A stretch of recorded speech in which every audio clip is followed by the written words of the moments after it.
But apart from God, we can't do anything. We might think we're doing something, but we can't do anything. We may think we are doing something, but the scripture says there is a way that appears to be right, but in the end, it leads to death. That's what Proverbs 14:12 tells us. Therefore, we cannot forget who is behind the gifts, who is behind the talents that we have. You got this because you can sing. You got this because you got a little money in the bank. You got this because you got a little skill and you got a little talent. Well, if God takes that from you, then what? What happens? Do you still got it? Joseph says, does not interpretation belong to God? Because he realized that if God doesn't provide the power to interpret, it won't happen. I can't if God doesn't give me the interpretation, I have nothing for you. I don't. What am I going to say to you? I don't know. Now, some people try to force it, and some people try to say, "Oh, I hear the Lord. I hear the Lord. I hear the Lord saying." They don't hear no Lord. The Lord ain't say nothing because they don't have that gift. You understand what I'm saying? So, like Joseph said, does not interpretation comes from the Lord. So, if the Lord doesn't do it, or if He doesn't interpret, you won't get an interpretation. Yeah. He says to the cupbearer, "When all goes well with you, remember me and show me kindness." So he interprets the cupbearer's dream, and he says to the cupbearer, when everything goes well with you, remember me and show me kindness. Mention me to the Pharaoh and get me out of this prison. I was forced here. I was carried out of my land, the Hebrew land. I was carried out. And even here, I have done nothing to deserve being put in prison. This is what he says to the cupbearer.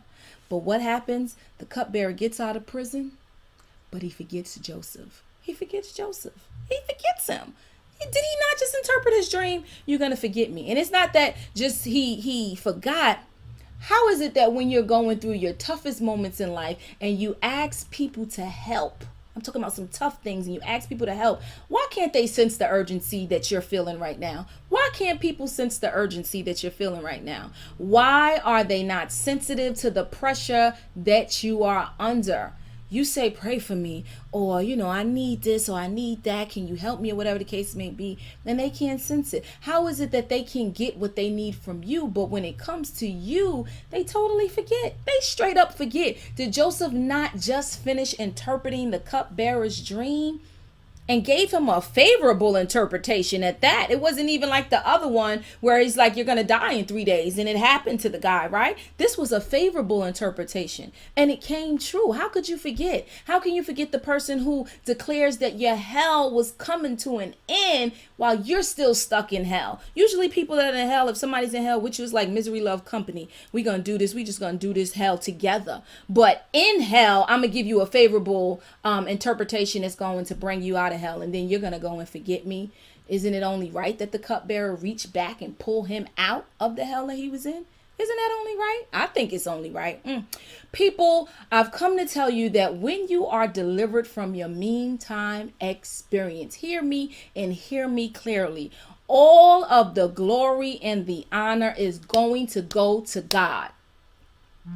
What does that mean? What does that mean? That means that you will not be able to say, sister, brother, mother, father, aunt, uncle, grandma, grandpa brought me out of this situation.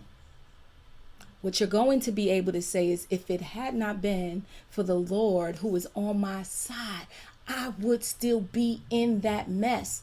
I would still be in that situation. I would still be in hell. I would still be in the prison. The cupbearer couldn't help Joseph. Cupbearer couldn't help Joseph. The warden, even though the warden had favor, gave Joseph favor, he couldn't even help Joseph. He couldn't help him. It's the Lord who is saying, humble yourself under my mighty power, and at the right time, I will lift you up. God is going to get the glory. And it's a wonderful thing for us, because if somebody was able to help us out of our situation, and don't get me wrong, God uses people, but He uses people in such a way in different circumstances where you know that it was God who brought you out. Because sometimes if people feel like they delivered you from something, or they helped you get out of something, they would say, if it wasn't for me, you wouldn't even. God is not trying to hear that in this particular season, this particular walk in your life. He wants the glory. He's going to get the glory. You are going to be able to say, if it had not been for the Lord who was on my side, not for anybody else. Let the people